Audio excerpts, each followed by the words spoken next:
नमस्कार। SPT news में आपका स्वागत है। पेश है 13 अप्रैल सुबह 6:15 राजस्थान की 15 बड़ी खबरों में। अमेरिका में स्वामी विवेकानंद की पहली आदमकद प्रतिमा का सिएटल में अनावरण किया गया।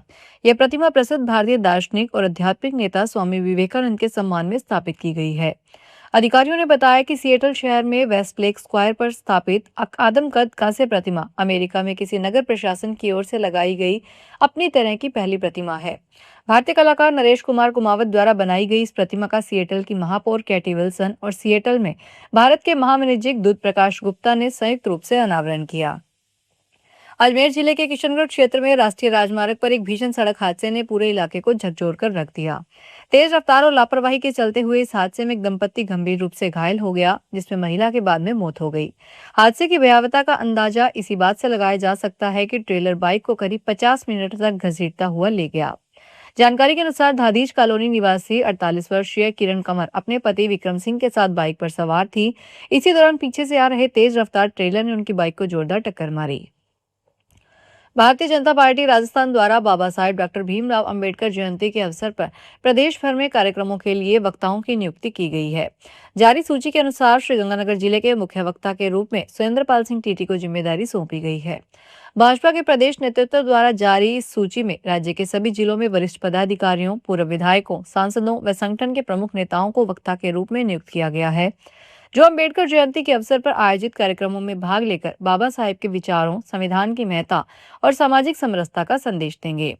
जारी सूची के अनुसार बीकानेर शहर में बलवीर सिंह बिश्नोई, बीकानेर देहात में धर्मेंद्र मोची, हनुमानगढ़ में ओम सारस्वत, चूरू में संतोष बावरी, जयपुर शहर में निहाल चंद मेघवाल, जयपुर देहात दक्षिण में निमिषा गौड़, जयपुर देहात उत्तर में डॉक्टर अपूर्व सिंह, सीकर में डॉक्टर ज्योति मिर्दा, झुंझुनू में रमा चोपड़ा, अलवर उत्तर में पंकज गुप्ता, अलवर दक्षिण में राजकुमारी जाटव, दौसा में ज्योति खंडेलवाल, भरतपुर में जसकौर मीना, धौलपुर में राजेश रायपुरिया, करौली में रामस्वरूप कोहली, सवाई माधोपुर में गोपीचंद मीना, अजमेर शहर में बीरमदेव सिंह जैसर, अजमेर देहात में ओंकार सिंह लखावत, टोंक में स्टेफी चौहान, नागौर शहर में पूराराम पहाड़िया, नागौर देहात में ओम प्रकाश भड़ाना, भीलवाड़ा में अर्जुन मेघवाल, जोधपुर शहर में नाहर सिंह जोधा, जोधपुर देहात दक्षिण में मुकेश दाधीच तथा जोधपुर देहात उत्तर में डॉक्टर महेंद्र कुमावत को जिम्मेदारी दी गई है। पाली में रविवार सुबह तरबूज से भरी पिकअप टायर फटने से सिरोही जिले के पालड़ी एम और पोसलिया के बीच पलट गई। हादसे में 8 लोग घायल हुए, जो राजसमंद से सिरोही के गौतम ऋषि मेले में जा रहे थे। राहगीरों की सूचना पर घायलों को हॉस्पिटल पहुंचाया गया। पाली से 2 गंभीर घायलों को प्राथमिक उपचार के बाद जोधपुर रेफर किया गया। हादसे के बाद घायलों की चीख पुकार सुनकर गुजर रहे वाहन चालक मौके पर रुके और एम्बुलेंस को सूचना दी। सभी घायलों को पहले पालड़ी एम से पाली के बांगड़ हॉस्पिटल रेफर किया गया, जहां उनका इलाज चल रहा है। केंद्रीय माध्यमिक शिक्षा बोर्ड इस साल 10वीं और 12वीं के परिणाम 20 से 25 अप्रैल के बीच घोषित कर सकता है। सीबीएसई ने अब तक अपना रिजल्ट मई या इसके बाद के महीने में जारी किए हैं। ऐसा पहली बार होगा कि अप्रैल में रिजल्ट आएगा। बोर्ड ने कॉपियों के मूल्यांकन का काम पूरा कर लिया है। फिलहाल मार्क्स स्प्रेडिंग की प्रक्रिया चल रही है। उधर इस शैक्षणिक सत्र में सीबीएसई ने 10वीं के छात्रों के लिए 2 एग्जाम पॉलिसी लागू की है। इसका सीधा फायदा उन छात्रों को मिलेगा जो पहली परीक्षा में उम्मीद के मुताबिक प्रदर्शन नहीं कर पाए। जैसलमेर शहर के भाटियापाड़ा इलाके में देर रात हुई एक सनसनीखेज चोरी की वारदात ने इलाके में दहशत फैला दी। गांधी चौक में व्यवसाय करने वाले व्यापारी नवल भाटिया के घर को बदमाशों ने निशाना बनाया। बताया जा रहा है कि रात के समय 3 अज्ञात बदमाश घर में घुस आए और अंदर मौजूद उसकी पत्नी को चाकू की नोक पर बंधक बना लिया। अचानक इस घटना से पीड़िता घबरा गई और बदमाशों ने इसका फायदा उठाते हुए उन्हें काबू में कर लिया।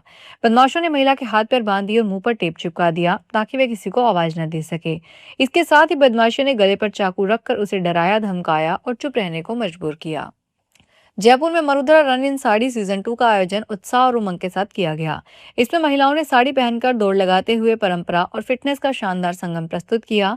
इस आयोजन में बड़ी संख्या में महिलाओं ने भाग लेकर आत्मविश्वास, ऊर्जा और सांस्कृतिक गौरव का परिचय दिया। कार्यक्रम का फ्लैग ऑफ रिद्धि सिद्धि मंडल अध्यक्ष दीपा नाथावत और ट्विंकल पुरोहित द्वारा किया गया। इस अवसर पर उपाध्यक्ष सुनील गौड़, महामंत्री महेंद्र बागड़ी, मंत्री पुष्पेंद्र राजावत, आलोक शर्मा सहित कई गणमान्य अतिथि मौजूद रहे। इस विशेष रन में 3 किलोमीटर फन रन और 5 किलोमीटर रन की श्रेणियां रखी गई, जिनमें प्रतिभागियों ने पूरे जोश और उत्साह के साथ भाग लिया। पीएम नरेंद्र मोदी 21 अप्रैल को पचपदरा रिफाइनरी का उद्घाटन करेंगे। इसे लेकर प्रशासन, सरकार और बीजेपी की ओर से तैयारियां तेज कर दी गई है। रिफाइनरी के पास जनसभा के लिए डोम लगाने का काम शुरू हो गया है। बीजेपी प्रदेशाध्यक्ष मदन राठौड़ सोमवार को पहले जैसलमेर, फिर शाम को बाड़मेर आएंगे। वहां वे पीएम दौरे को लेकर पदाधिकारियों और कार्यकर्ताओं के साथ मीटिंग करेंगे। जिलाध्यक्ष अनंत राम बिश्नोई ने बताया कि पीएम नरेंद्र मोदी के प्रस्तावित कार्यक्रम को लेकर संगठन के पदाधिकारी और कार्यकर्ता प्लानिंग के साथ मैदान में उतर चुके हैं। भरतपुर के चिकसाना थाना इलाके के इकरन गांव में रविवार सुबह ऐसा भयावह दृश्य सामने आया जिसने हर किसी को दहला दिया। यहाँ 33 केवी की हाई टेंशन बिजली लाइन पर एक युवक का शव करीब 7 घंटे तक लटका रहा। बताया जा रहा है कि बिजली के तार चोरी होने के दौरान करंट लगने से उसकी मौत हो गई, जबकि उसका साथी गंभीर रूप से झुलस गया। सुबह करीब 8 बजे ग्रामीणों ने तेल मिल के सामने बिजली लाइन पर शव लटका देखा तो हड़कंप मच गया। सूचना पर पुलिस मौके पर पहुंची और विद्युत निगम से सप्लाई बंद करवाकर शव को नीचे उतारा गया। प्रधानमंत्री नरेंद्र मोदी के दून आगमन और मां डाट काली मनोकामना सिद्धपीठ में पूजा अर्चना के चलते रविवार से मंगलवार को दोपहर 2 बजे तक मंदिर में भक्तजनों का प्रवेश पूर्णतः बंद रहेगा।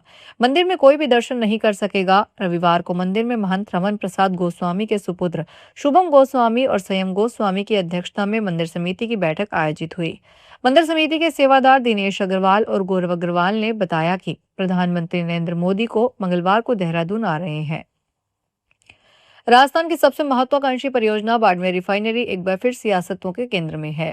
पूर्व मुख्यमंत्री अशोक गहलोत ने जयपुर में मीडिया से मुताबिक होते हुए रिफाइनरी प्रोजेक्ट को लेकर भाजपा सरकार की नीतियों और देरी पर जमकर प्रहार किया।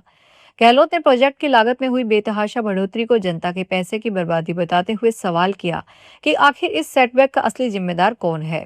भाजपा के वर्तमान नेतृत्व और प्रवक्ताओं पर निशाना साधते हुए गहलोत ने कहा कि रिफाइनरी और पेट्रोकेमिकल कॉम्प्लेक्स जैसे जटिल विषयों पर ये लोग बयान दे रहे हैं जिन्हें इस तकनीक की बुनियाद पर समझ एबीसीडी भी नहीं है।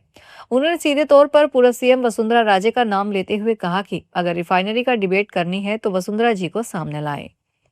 एंटी नारकोटिक्स टास्क फोर्स और जोधपुर की एनसीबी टीम ने उदयपुर और राजसमंद के बीच देलवाड़ा के पास बड़ी कार्रवाई की है। यहां गेहूं की फसल के बीच गांजे की फसल पकड़ी गई है जिसकी बाजार कीमत करीब 10 करोड़ बताई गई है। आरोपी गांजे के पैकेट बनाकर बेचता मिला। सामने आया कि यहां से मेवाड़, मारवाड़ के कई क्षेत्रों में गांजे की आपूर्ति की जा रही है। एएनटीएफ आईजी विकास कुमार ने बताया कि देलवाड़ा कैलाशपुरी रोड पर स्थित एक 5 स्टार होटल के पीछे पहाड़ी पर 6 बीघा जमीन पर टीम पहुंची। वहां बड़े पैमाने पर गांजे की खेती होना पाया गया। मौके से गांजे के 5,860 पौधे बरामद किए गए।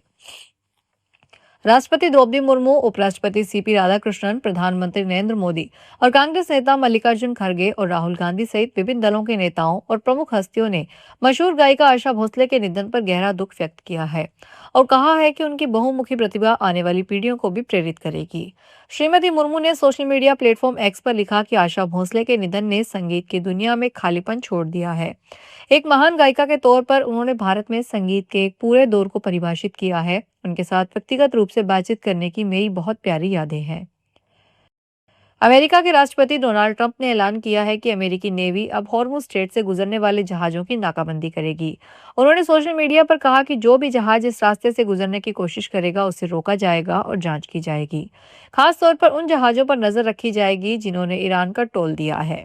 ट्रंप ने कहा कि जो जहाज ईरान को गैर कानूनी टोल देंगे उन्हें सुरक्षित रास्ता नहीं दिया जाएगा। इससे ईरान की आर्थिक ताकत कम की जाएगी। अमेरिका किसी भी स्थिति के लिए तैयार है। जरूरत पड़ने पर युद्ध खत्म करने के लिए कार्रवाई करेगा।